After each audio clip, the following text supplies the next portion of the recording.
Good afternoon, everyone. And again, thank you so much for being with us this evening. My name is Tony Porcelli, and I am the Assistant Dean for Hofstra University's School of Health Professions and Human Services. It is my pleasure to be welcoming you to this evening's State of Hope event. This evening's event will focus on COVID-19 and implications for patient and client care. As a reminder, for the duration of this event, it is asked that all guests please keep their cameras off and their microphones on mute. Should you have questions for any of our speakers, please feel free to utilize the chat function, and questions will be addressed towards the end of this event. This evening's event is being facilitated by Honorable Kemp Hannon. Honorable Kemp Hannon joined Hofstra University as our Health Policy Fellow in April 2019, and among his contributions to the university has been the development of a signature event series for the School of Health Professions and Human Services called the State of Hope.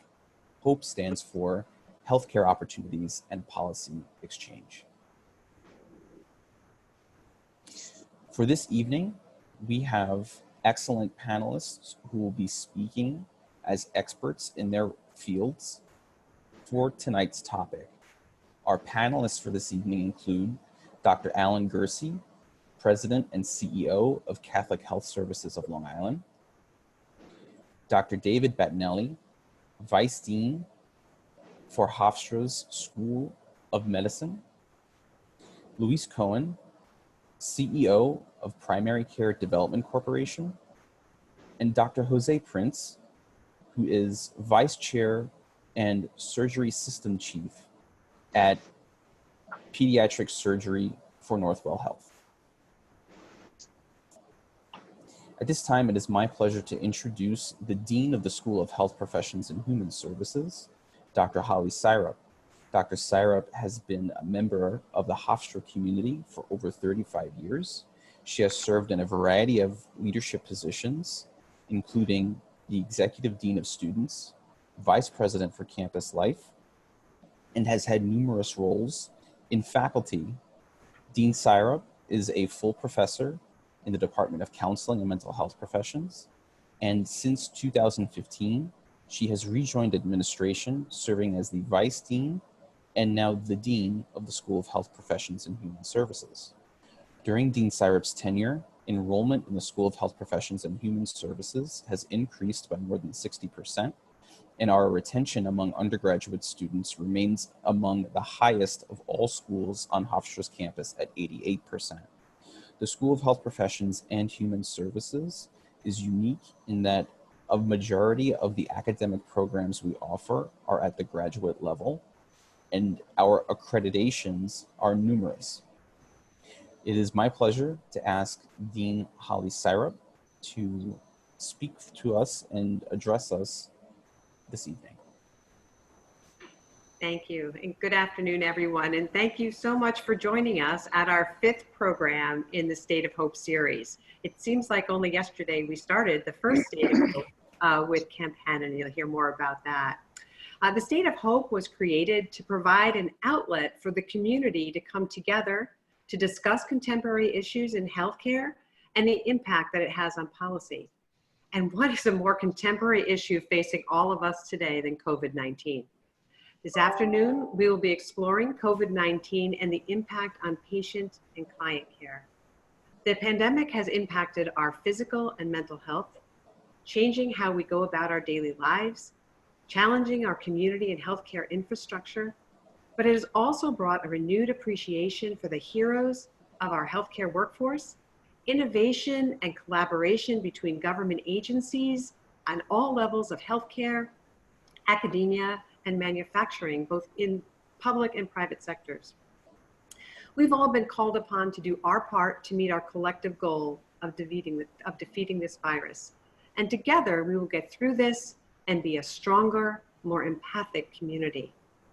I would like to also thank our panel of experts who have been so generous with their time to share their experience, their knowledge and insight on the response to the COVID-19 pandemic. We all look forward to hearing from our panel and learning about vital information related to the best practices and approaches regarding the future of patient and client care. And to begin our program, again, it is my honor to introduce our moderator, Kemp Hannon, Health Policy Fellow in the School of Health Professions and Human Services.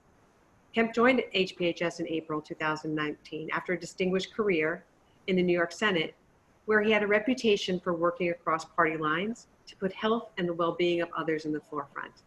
Now he is working across campus and across the healthcare community to bring us the State of Hope programs going forward. Kemp's career in public service mirrors our school's mission to create a more health equitable world for all by educating future leaders in work in clinical, policy, research, and advocacy in healthcare settings. His facilitation of today's event will allow for an exchange of thought, policy, and practice. And now it's my pleasure to turn the program over to Kemp. Good day. Welcome, everybody. Thanks for joining with us. As we go along, we hope to allow people to put forward any questions they may have. There is a chat button that you can type those questions out, and we hope we'll be able to get to them. This distinguished panel we have, I feel will help us deal with the topic of how has the pandemic shifted the way patients and clients experience their healthcare going forward, and the discussions and sense of what changes will be permanent, what changes will be temporary. When we planned the panel, we were under the hope that the incidence of COVID-19 in New York would be sharply diminishing, and it would be diminishing in the rest of the country. As we can see from some slides we've just put together from the incidence of COVID, we can see that new cases are increasing throughout the United States, and in fact, maybe just hopefully might have reached a plateau in recent weeks. But the moving average still shows a sharp increase over the past month. So the rest of the nation's not experiencing what we're experiencing. You can see that the total deaths in the United States, in New York, has been very considerable, which leads to the thought that many of our experts in healthcare say that we've never experienced such pressure, such drama, such tension on healthcare providers of all stripes as we went through the peak of the pandemic in New York. Few other notes. We can look at the total number of cases in the United States and the total number of cases in New York. We still have, even at this day, more than the next highest state, California, Texas, and Florida. The last 7 days give you an inkling as to how different right now we are than the other states, because those are the cases in the last 7 days. Florida, Texas, California, still experiencing a great deal. We could have added in a few other states. And the very last slide I wanted to show you just simply says the cases in the last 7 days per 100,000 kind of adjust everything for the population. So in a sense, we've really come out of it. What will happen again? I don't know.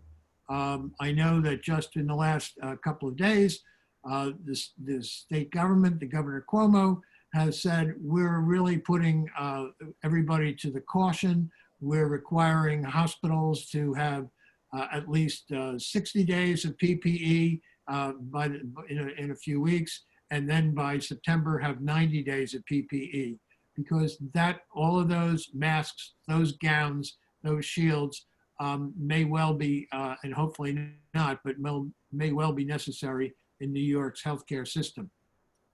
Leading off with conversation, we want to ask each of our panelists to give us their initial thoughts, and then we'll go to some interaction and discussion.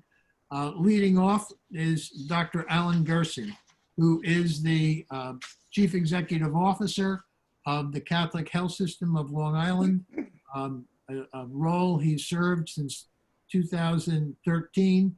seems like yesterday, I'm sure.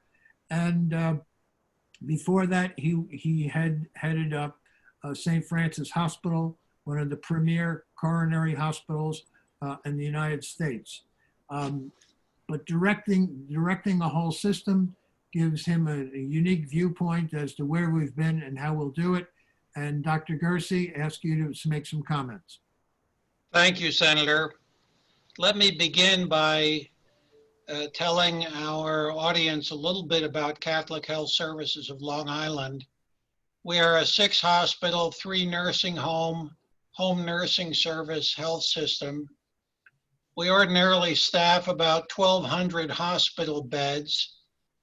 At the peak of COVID-19 activity in April, we staffed about 1,300 beds.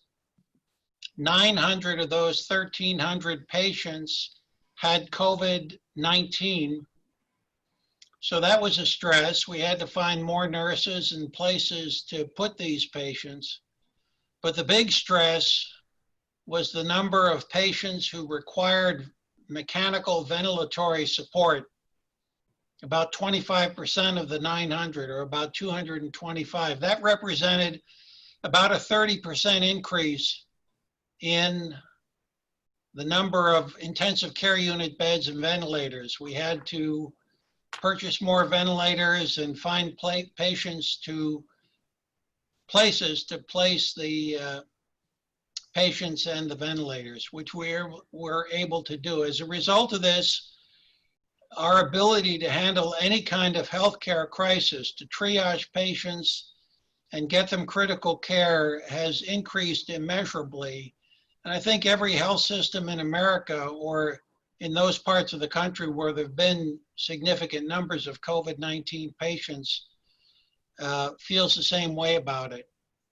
Obviously, we hope we don't have a second wave of COVID-19 as Florida, Texas, and California have, but none of us can see into the future. We also have about 1,500 affiliated doctors, and their office activity declined dramatically by about 80%. Patients were just afraid to go to the doctor's office and afraid to go to the hospital. So one of the good things about the COVID-19 experience, in addition to increasing the flexibility and versatility of our hospitals, is that we increased our use of telemedicine. More and more patients receiving primary or even specialty care over a computer on a desk, just like this webinar. That's here to stay. It won't completely replace a visit to the doctor, because in many, if not most, doctor-patient interactions, the doctor has to examine the patient. But still, in some cases, this will be a convenience factor for the patient. So that's a good thing. The patient won't have to drive to or take public transportation to the doctor's office, won't have to wait in the waiting room, and so on. The second thing that is obvious right now is that the number of procedures, surgical procedures, cardiac catheterizations, endoscopies, are way down. There are lots of reasons to think that the American healthcare system performs more procedures and provides more services than the patients really need.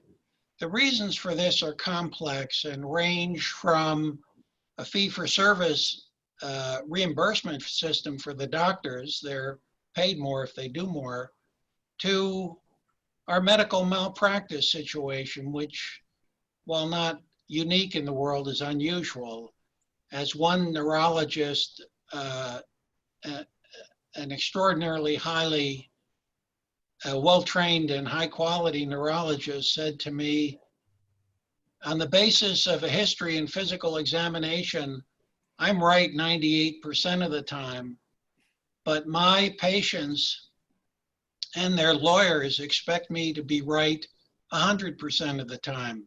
So I order a lot of MRIs. My hope is that COVID-19 will help us understand the COVID-19 pandemic and resulting decreased utilization of healthcare services will help us understand and recognize non-essential services. I think population health management can support this by making doctors and hospitals and health systems accountable for the total healthcare expenditures of the doctors. The doctors really control the expenditures. They order the tests, they order the surgical procedures, but this is a learning opportunity. So I'll leave it at that and pass the baton to our next speaker. Our next speaker is Dr. David Battinelli, who is the Chief Medical Officer for the Northwell Health System, a health system that encompasses 23 different hospitals and 70,000 plus employees. He's also a professor at the Zucker School of Medicine at Hofstra, holding the Betsy Cushing Whitney Professorship of Medicine. At least I should mention that since someone made a large donation. And he comes to us before Northwell from Boston Medical Center, where he had his distinguished career. The challenge that Northwell faced was very much in the papers. And Dr. Battinelli, maybe you could share with us how you got through the epicenter of COVID-19. Sure, thank you. And I want to just echo many of the remarks Dr. Guerci already made. But we certainly were in the eye of the storm, both on Long Island, but also in the greater metropolitan area in New York.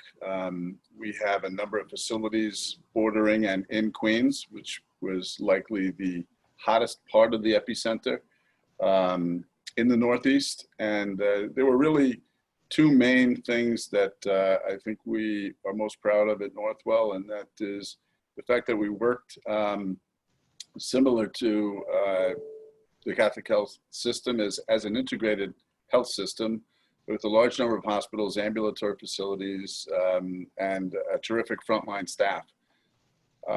One of the things that was critical on the early part of the pandemic was the fear because of the unknown, and in particular, the fear as to how well our frontline staff would be protected with the proper use of PPE, personal protective equipment, including whether there would be enough personal protective equipment for the frontline staff. And again, as Dr. Guerci mentioned, and would there be enough both facilities in terms of beds and also critical care unit beds, including ventilators for the patients. I think New York in general did a spectacular job with, I think, the governor and other healthcare leaders forging forward, shutting things down, understanding that the transmission of this was unstoppable if we didn't isolate to the degree that we did.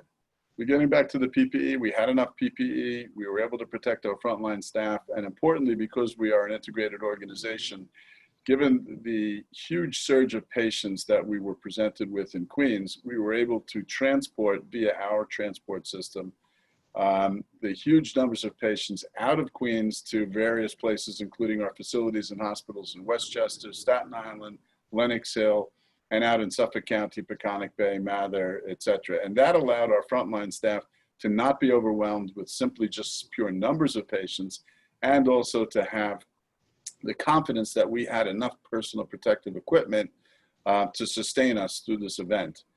What we learned through this event was that the personal protective equipment, when properly applied and in adequate supply, was in fact a lifesaver. We had a number of people in the front lines develop COVID, but not because they were on the front lines. They developed COVID infections at the same rate as people did in the community. And in fact, the majority of the people who developed COVID, who are employees in our organization, did so because of exposure in the community. So what we did learn and what we currently know is that the personal protective equipment, the isolation, the social distancing, the masking, the careful hand washing is protective. There are varieties of things that we're still learning about this disease. It is relentless. It is not like the flu. It is a viral infection unlike anything we've seen previously. Still learning, but the key is the masking, the careful hand washing, and the social distancing. And one of the things that I've been in the media, both locally and here at Northwell, making sure we understand is that we don't misinterpret the information. And that is that as we open things through the phases, 1, 2, 3, 4, 5, et cetera, we are doing so in New York very well for only one reason, and that is that we're paying careful attention to the masking and the social distancing. What we're seeing going on in the rest of the country, to us, is extremely disappointing because we were hit early and we were very vocal, working with colleagues literally all over the country, trying to warn them that if they didn't take this seriously with respect to, again, preventing the transmission, it was inevitable. And again, it's just disappointing and that for whatever reason, that message really didn't get through. And it's only now that people are seeing this crisis up front that they're, coming around, I guess. And I guess we could all say that is throughout the leadership of many of the other governors and centrally in our own government. So to us, that's disappointing. We've learned a lot, and we're going to stay safe until, and it's just my prediction, until travel begins. Right now, the prevalence in the communities is low. I think we're all going to feel fine about getting schools back to where they should be, especially at the grammar school and the high school, because these are local people. So when the prevalence is low locally, then bringing local people together is okay. But when you bring people in from the outside that hadn't quarantined from the other states, when airport travel increases, that's the wild card that I don't think people are confident we know what's going to happen.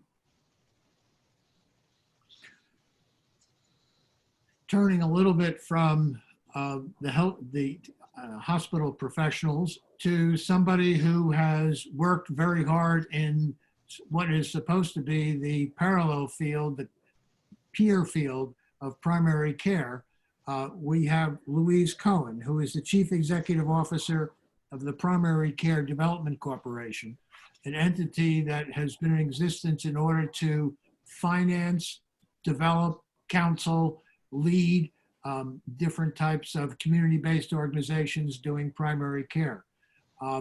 As we come through the crisis, it's obvious that many people have said, well, we have to have a change in the system. We have to be able to deal with this in a different way.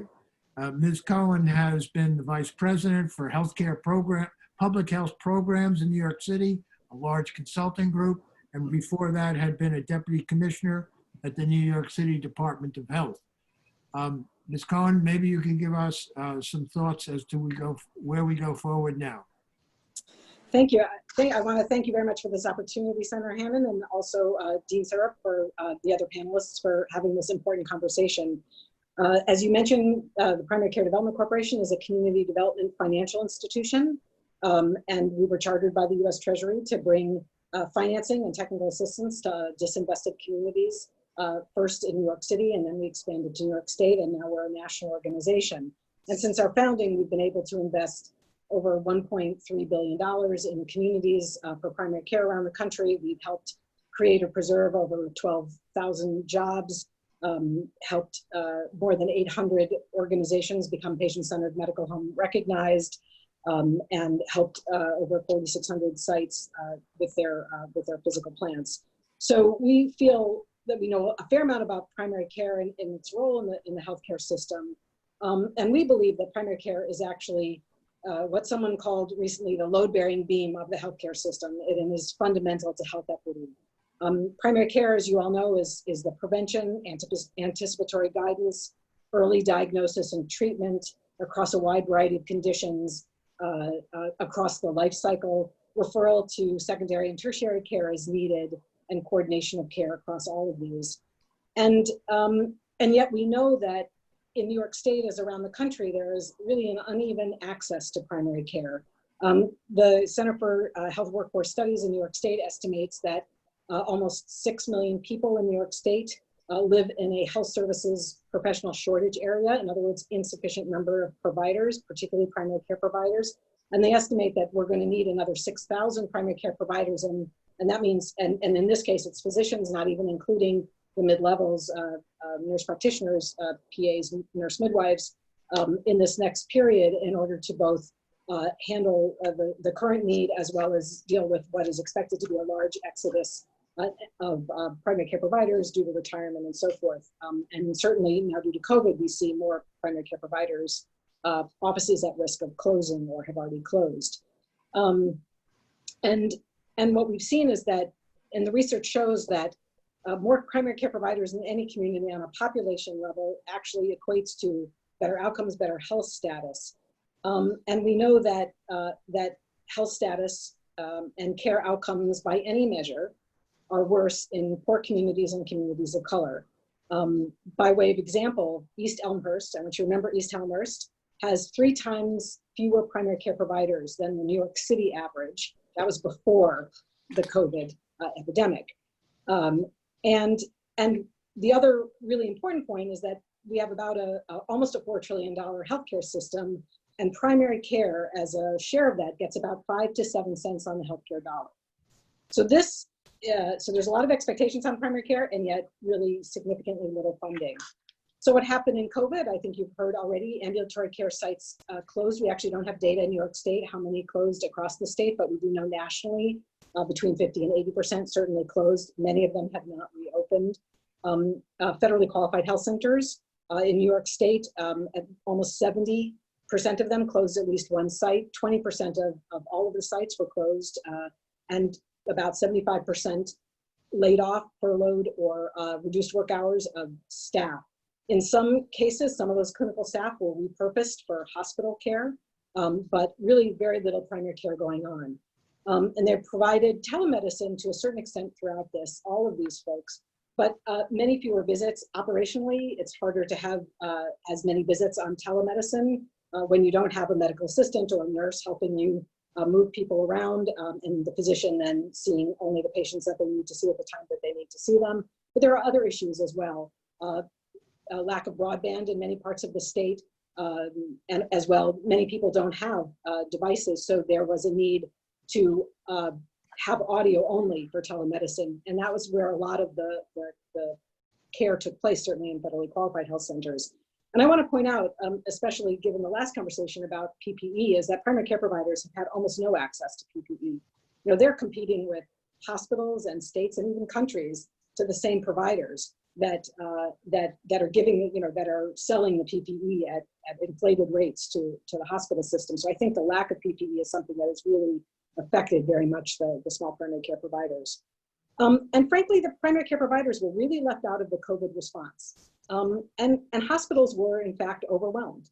And they were overwhelmed not only with people with cases, but also people who were either tested negative or who had symptoms that could have been managed at home. And imagine if we had gotten the primary care system together to manage those people, the people who tested negative to manage whatever conditions they had, and the people who maybe didn't need yet a hospital level of care, but to help them triage and figure out when they actually did need that. And we were unable to mobilize our primary care providers as a whole because we really don't have a primary care system. It's very fragmented.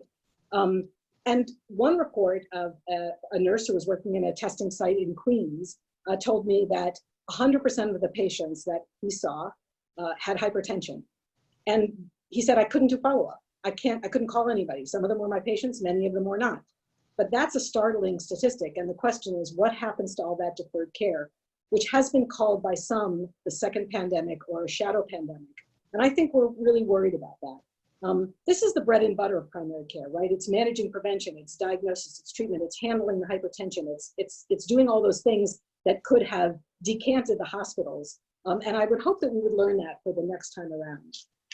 particularly as flu season approaches. And we're going to see people beginning to worry about symptoms that they have. And the question is, where are they going to call? Where are they going to go? And if they are able to go to their primary care provider, many of them will go there first. Let's talk a little bit for a minute about class and race as it pertains to primary care and COVID. In case we were all not listening before, there are disparities and inequities across the board on health status and healthcare outcomes by race, by neighborhood, by income, infant mortality, diabetes, hypertension, HIV and AIDS. Black women are 3 times more likely to die from pregnancy-related complications than white women. And COVID-19 is no different, but it certainly shined a light. And PCDC has published some analyses of this on our website, particularly relating to New York City. But the higher rates of COVID infection and death in the lower income communities of color are startling. The zip codes with the highest quartile of income have 36% of the infections. The highest quartile of income have 10% of the infections. East New York has a case rate 9.2 times that of Battery Park City, but East New York has 30 times more Black residents and 7 times more low-income residents. And that you can look at that over and over again in terms of a comparison between zip codes and communities. And I think what's startling to me is that people seem startled by it. But this is nothing new. We've known it all along. So I think COVID brings us one more place where we really have to take on this issue of inadequate access, particularly in low-income communities of color. And I think that sort of where can we go from here? Briefly, I think we need a Marshall Plan for primary care. We need, $1 billion for primary care. The immediate benefit could be operating cash to cover the huge reduction in revenue and utilization caused by the fee-for-service system that we have, but also keeping those organizations open and alive. I think there's some money that has gone in the federal stimulus plans to primary care providers, but certainly not enough and insufficient. There needs to be a move to global prospective payments, and there are some real leaders in this. The Blue Cross Blue Shield of North Carolina just announced a program to speed up payments. They are going to have 90% of their primary care claims paid in 14 days. Pretty unheard of in the insurance world. They're also going to be addressing additional cash flow relief and building out prospective payments for their primary care providers to ensure stability over the next 2 years with an idea of fixed monthly payments for their providers to meet their population's needs. A number of other Blue Cross Blue Shield plans and some others across the country are beginning to do this, and I think we need to think about that here. I completely agree about, I think it was Dr. Guerci who mentioned the need for to increase and expand the regulatory flexibility. So many things that we thought couldn't be done in New York State, all of a sudden we can do, whether it's restaurants opening up outside or whether it's telemedicine and really changing the regulations. And I think we need to remove some of the other sort of vestigial regulatory sclerotic situation we have in New York State around things like regulatory requirements for behavioral health and primary care integration, thinking about physical plant requirements and so forth. I think we need more capital. We need capital pools that marry public and private funds as PCDC does, that's low cost, that is over time, that we can get out quickly. We need to eliminate all the utilization barriers for primary care. There's no reason why we should have utilization barriers like co-pays and deductibles and co-insurance for primary care, the way that we might for other things where it's really a utilization barrier that's being put in place by the insurers. And I think we need to really think about making sure that the organizations that the primary care and hospital systems that take Medicaid and that have a large proportion of Medicaid and uninsured really get a large proportion of the cost or the revenue. What some of the things PCDC is doing is we're building a COVID-19 resiliency fund. Right now we have $10 million in capital. We intend to launch it next month. There will be low interest, medium-term loans for, particularly this fund is for federally qualified health centers for working capital for facility changes. Imagine if you need to put up plexiglass or you need to fit out your parking lot, or you need to open up space in your waiting room. You need telehealth. You need other facility changes. You need to bring on short-term staff. So all those things are needed, and we're building out that fund. We're helping our current borrowers by providing a number of accommodations for things like deferred principal to preserve cash for operations. We've helped our primary care providers obtain PPE have technical assistance on telehealth and resiliency for larger and smaller practices, and doing a fair amount of training. And finally, and I think this is important from a regulatory standpoint and something that I would have loved to have done, Senator Hannon, while you were in the Capitol, we're building an effort to join about 7 other states who have passed laws to increase the proportion of the healthcare spend on primary care. So moving from 5 to 7 cents on the dollar to 12 or 13 cents on the dollar, and really making sure that primary care has the robust resources that it needs. So I guess just to end, I would say that our goal is to move to. We'll come back to that because Okay. Because the practical steps for that are also the practical steps for what do we do for financing a whole healthcare system that's been in a sense decimated. And if we took away the federal monies, we would have a lot of isolated, desperate situations. Turning back though to the hospitals, because you've just presented one of the finest outlines of what needs to be done for primary care, I'd like to ask Dr. Jose Prince to make some comments. He is the vice chair for surgery for Northwell, system chief for pediatric surgery, a real big, solid background in trauma, especially for children. He's mostly hangs his hat at the LIJ and Cohen School. And in fact, hangs his hat, I'm not so sure, had difficulty connecting because most of his time seemed to be in the operating room. So Dr. Prince, the floor is yours. Thank you. Thank you, Senator Hannon. And I hope you can see my slides. If I could just ask you. Yes. Are you seeing the opening slide? Yes, I can. Wonderful. Okay, I'll move on. I hope the group, I really appreciate the presentation by the other panelists and the invitation to speak here a little. I hope the group indulges me taking a little bit of a sidestep to a preceding event to the pandemic from 100 years ago. We've all been talking a lot about the 1918 influenza pandemic. As a surgeon, there was an event just before that in 1917. It was the largest man-made explosion in the history of the world to that point, when the French munition ship, the Mont Blanc, crashed with a Norwegian ship in Halifax, instantly killing 2,000 men, women, and children, and injuring 9,000 others. And it led to this huge mobilization of the medical community from Boston, because there was nothing nearby otherwise, to try to figure out how to provide care suddenly for something that no one had planned for. One side effect for that was, for me as a pediatric surgeon, that Dr. William Ladd from Boston, as a result of caring for the burned children, decided to care the rest of his life, focus and dedicate his life to the care of children only, and created the field of pediatric surgery. And so I bring this up in that we feel often, I think, like this is the first time, but really when we look back, this is something we've been called to do and to think about. And the pressures have been there, you know, to the comments that were just made about the primary care health system not existing in a structured way in our country. We've had opportunities for hundreds of years to think about how we build our systems, and have made choices as a country and as a society as we face these different moments. As a side note, it's a privilege for me to be a pediatric surgeon, and sometimes you don't know what good things might come from these moments, and one of them was the dedication of Dr. Ladd in his life. I think about the pandemic as someone working in the hospitals and providing care to sick children at the time when this happened. This is what the world looked like back on April 8th. Our peak was April 7th within our system.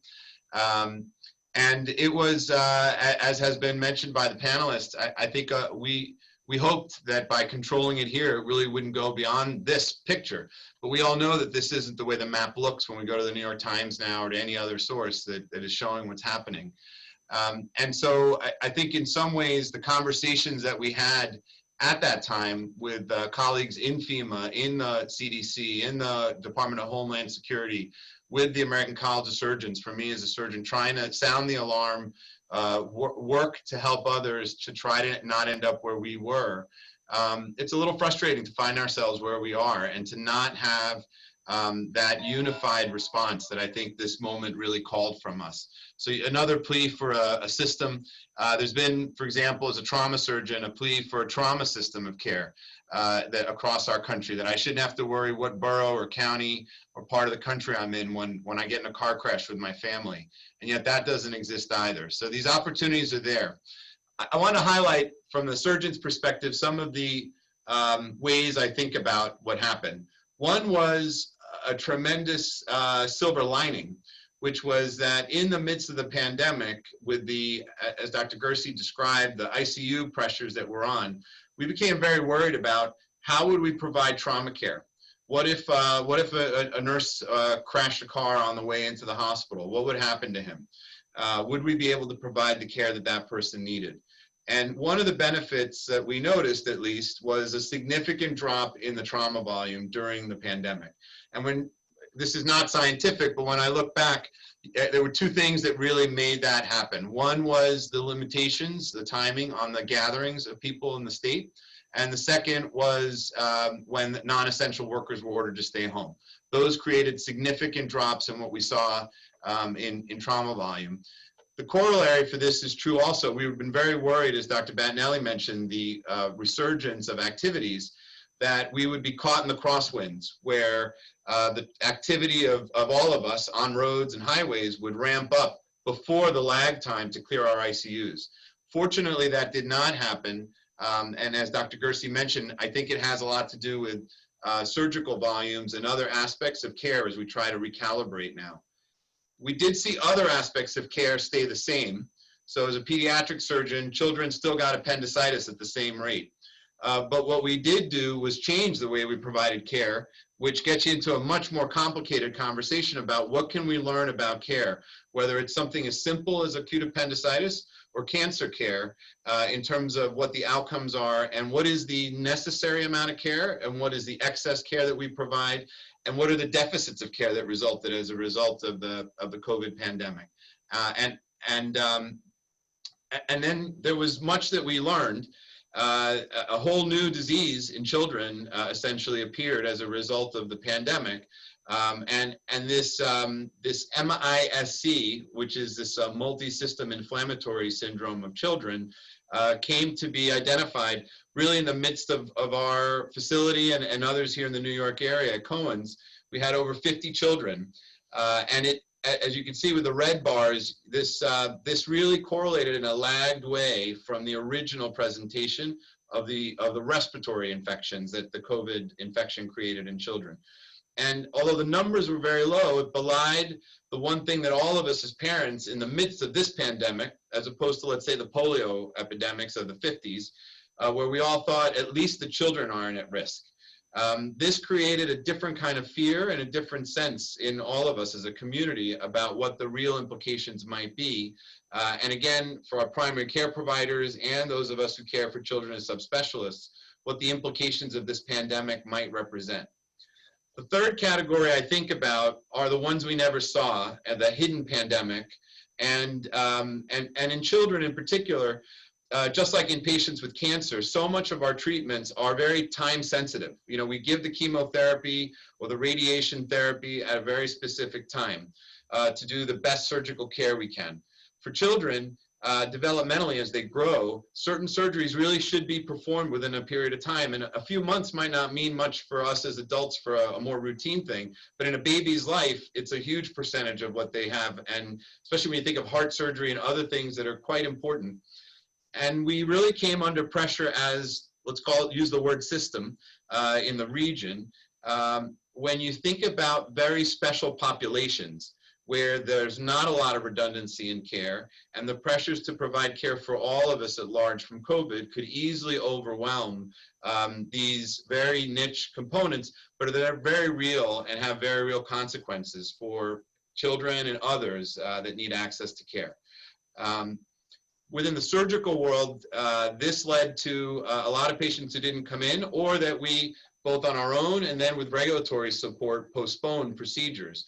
And then thinking about how to classify those needs of patients, prioritize them, and then create a structure where we could account for the cases that had been delayed. This is representative of the work we were doing within the Northwell health system, but I know that my colleagues across the region and the other systems were also accounting for the patients that we have a responsibility that as soon as we were able to provide surgical care safely, how do we do that in a thoughtful way? How do we do that it's not just necessarily about the financial component, but that the patients who really need the care most critically go first into the front of that line? And how do we do this in a staged way? You know, fortunately for us, the highest priority cases, the life-threatening cases, the real emergencies, they never got overwhelmed. We were able to continue to provide that care across the region. But we weren't that far away from starting to overwhelm certainly certain facilities when you think about, as Dr. Battinelli mentioned, in Queens and in Brooklyn, having real limitations to the capacity of the hospital-based care. And then, as was mentioned, completely knocking out the primary system in terms of care system, in terms of offering another avenue to get patients evaluated and to get a sense of just how sick their heart failure was before the next procedure they might need. For our health system, this represented over 27,000 postponed surgeries. That's 27,000 people whose lives have been impacted in a dramatic way. I think Dr. Guerci's right. There's going to be a percentage of these folks. They're in three categories. There's the folks who right now are saying, I want my surgery done as quickly as I can before New York looks like Arizona or Florida right now. There's another group who are saying, I'd like to see where things settle out. I'm not really ready to go forward for something that's more elective. And then there's the group that's going to never do it or push it off down the line. And that gets you into different conversation when you think about the burden that folks carry and the suffering that might come from whatever condition they have. But in particular, we spent a lot of work trying to remind and encourage patients that really need the surgeries, not those ones that you can debate about, who have a cancer that's a much more deadly thing than the theoretical concerns potentially in the current environment that we're in New York for where 1 or 2% of us have active COVID infections. And when you think about children, we've done a lot of work and seen the ability to get children back into the operating rooms and get the care that they really need so that they can continue along the continuum of health that's required. It's been interesting because as a surgeon, there's the inpatient facility and the very complex care. You think of brain surgery or heart surgery, but just as in primary care, we have our ambulatory surgery platforms where we do not the major surgeries, and those came under tremendous pressure as well within the system. And so, for example, some of our ambulatory surgery centers at Northwell were turned into birthing facilities to offload the main hospitals. So as you can see here, just using the example of one, it was 100% closed, and you couldn't just go back in and turn the key and start operating there again. You really had to put monitors back in and put everything back together in the infrastructure. And then, as been mentioned before, those frontline workers who were critical to the response, they really needed a chance to recover as well and transition back to the world that we all came from before the COVID pandemic. So that has led to this kind of global aspect to the recovery from a surgeon's point of view, where, and this is a little busy, but basically, from my point of view, the good news is we're back to about 100% of where we expected to be and should be providing care for kids that need it. And but to Dr. Guerci's point, that's not universally the case when you look across all the different kinds of surgeries that happen in our health system and in the region. I like to think, I hope, that the reason children are back to 100% is that none of us are doing unnecessary surgeries in children. It'll be very interesting as a healthcare delivery system to see what the new normal is when you look in other categories across the surgical spectrum. And I guess I'll end here with a sense of, you know, we're now really very actively thinking, as all the different specialists are in the different aspects of our different systems, about how do we plan for the future to limit the collateral damage. So is there a better way to have emergency operations sustained? Is there a different way to think about ambulatory surgery centers so that patients with cancer can always have a level of access, that we can maintain a broader sense of the prioritized surgical care that needs to happen? and really always having at the forefront for all of us, whether you're an administrator or a clinician or play another role in our system, that having the primacy of the patient's needs coming first in terms of how we prioritize and structure what needs to happen in the face of what I believe will be coming in the fall, especially when I think about it as a pediatric provider, where it is basically a reality of life that we have this seasonal growth in the fall and winter of airborne respiratory illnesses in children. And when you fuse that with the pandemic potential to have a resurgence, and then the third thing I think about as a pediatric person is that when you, history shows that when you have stay-at-home orders for large portions of the populations or hurricanes or snowstorms, about 9 months later, there's a surge of little babies that come along often as well. So we as a children's hospital have a third pressure that we're worried about, which would be in November or December, in that we might see a significant increase in the number of births and at times the number of premature children as well. So there's a lot of factors that we're planning for and looking forward. And with that, I'd like to really thank everyone for allowing me to present a little of our experience from a surgeon's point of view. Well, that's extraordinarily valuable, and I trust, I hope this will lead to you publishing that, because that's a point of view that I don't think has been fully expressed at all, and can lead to great productivity. I want to, in a sense, Dr. Prince, you've already answered this, but I want to, instead of going through all the comments I would love to make, and all of the very informed questions that are coming out, I just go through each of you again and ask one question. I kind of hated to get these questions when I was on the panel, but I think it will bring out a kind of a conclusion. And that would be, what's the one thing you would like to see changed as we come out of this, this whole crisis? And I'll start with you, Dr. Guerci. You've been cited a lot of times in subsequent comments, so I'll presume you can add your wisdom to that question.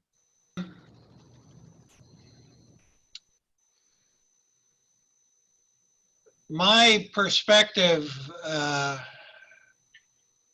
is suburban. We're in Nassau and Suffolk counties. 2 of our 6 hospitals are safety net hospitals.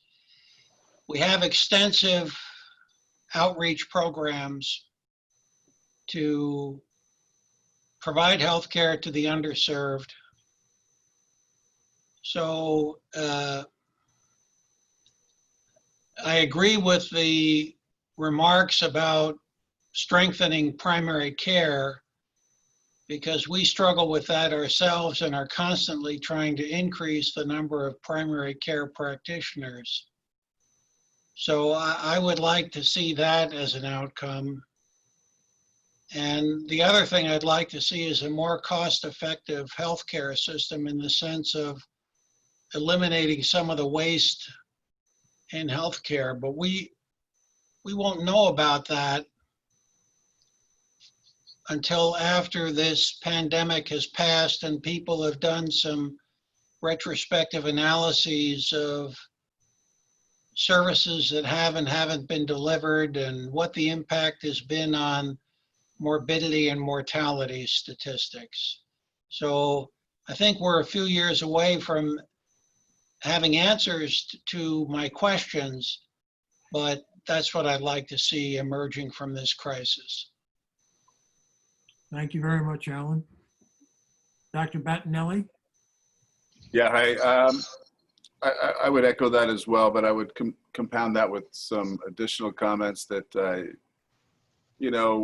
pandemics by definition don't come along very, very often.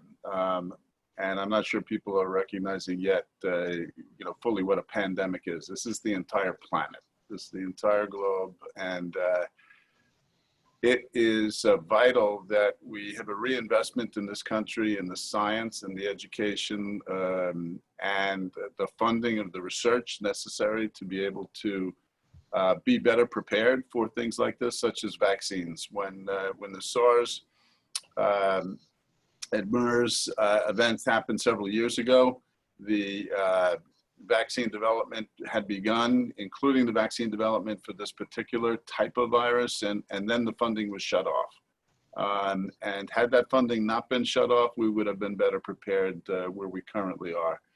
And I think there's been a light shined on a lot of the problems with the healthcare system, as Dr. Cohen has talked about, within underrepresented communities. But at the same time, I think the light has shined on the healthcare workers as vital to the success of this country and its economy. And I hope there is a re-enlightenment in terms of the investment needed in the science and prevention and the vaccines and other things that are vital to the strength of this healthcare system, including frontline workers, primary care, and the others. Thank you. Ms. Cohen? So I would agree with both of the previous comments. I think, one of those things about prevention is that it's hard to prove, until you need it, right? And that's exactly where we are today. I guess I would say, in general, I would like to see equitable and full primary care access for everyone. I think that includes the need to think about the workforce and bringing in the new workforce, as well as supporting the currently existing workforce. I think it means reimbursement changes. I think it means the kinds of capital investments that need to happen. It means additionally making sure that there's the needed primary care access in communities of color and low-income communities and rural communities around this state where there already existed disparities. The COVID impact was just obvious in those communities, and then now I think going forward we need to really redouble our efforts to fix that. And Dr. Prince. Yeah, if I might, I echo the others. So to say something different, I would, if I can cheat and say two things. One, I think paid sick leave. I think that as a society, the idea that that if you're ill, that you have to choose between eating and going to work to make the money to do that versus staying home when you're ill, that a pandemic like this makes that an untenable choice. And we as a society are stronger when that individual can make the right choice and stay at home when they're sick. So I think that's a political decision as a society, but I think that would make a huge impact potentially in an ongoing aspect of this. From a more directed to the healthcare system, I would love to see there's something called a REMOC, a Regional Medical Operations Center. There's been one that's been set up in Texas. It's been advocated by some of my colleagues as surgeons. It's a very militaristic surgical way of thinking, but it would be a coordinated center that would function across different health systems and that would function across different agencies. Because having lived through the being somewhere near the connection points of some of those conversations, both internally in my system and externally to our governmental agencies, it was challenging in the midst of it to know who was doing what and where and who was in control of it and how are we going to use it. And you just look at a simple example of the U.S. Navy comfort ship sitting empty for 3 days. When I spoke to the surgeon in charge of it 4 days while they were still on their way in, having discussions about what kinds of patients perhaps we could work towards and how they could help us sustain our trauma system. And then for both he and I to speak for the next 3 days and have 0 patients of any kind on the ship just screams out for better coordination in the future. Yeah, you read, there was a recent story in the New York Times about the hospital that was set up at the tennis center in Queens that had the same type of experience. And the question was, what led to those choices? Will there be choices in the future? And I know Northwell had a lot of quick expansion tents out in Southside and all of that. The amount of questions that have been raised have been considerable. Your considered and intelligent discussions of all of these have really set an agenda as to where we have to go. There are some great questions in the chat room that I wish we could get to, but most of them involve where we're going to go with the system and pay for that. And that's what I'm most afraid of, but those are the questions that because it's going to be necessary people will start to say we should be replacing what we have now. And the next question should be we replacing what we have now, or should we be trying to change what we have now so it would be more, give quality care and at something we can afford? So I'm going to call us to a halt. I thank each of you for the intelligence you've lent and the time of your busy schedules that you've devoted to us.